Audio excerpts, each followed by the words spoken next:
It's this next application that's apparently in the works, pumping and shipping from another part of Dakota County, that has us deeply concerned. For the second time in 4 months, there's a request to ship nearly 500 million gallons of groundwater a year from 2 wells in Dakota County to the southwestern part of the country. That water would go to states like Arizona and Utah, and this latest request is raising all sorts of red flags for the people I have a concern for it. I want to hear what's going on. who call Dakota County home. That deeply concerns us. By 2040, we've got indications we're a growing county.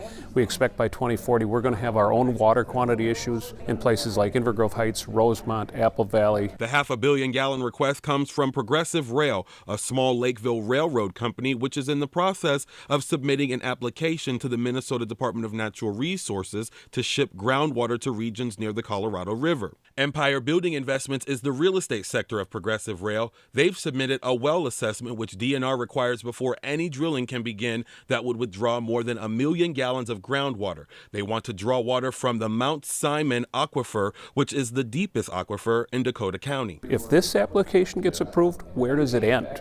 It's not just Dakota County. There's 86 other counties around Minnesota that could face this very same issue. And they have control over our irrigators on their farms. Al Bester, a Dakota County farmer, says approval of such a proposal could be detrimental to agriculture and the nearby irrigation wells. We have a lot of canning crops in Dakota County, and you have to have irrigation for canning crops. In places like Arizona, farmers, industry can use virtually unlimited amounts of water. And while they're doing that, they want to come here and take ours. In Dakota County, Devon Romming, KARE 11 News.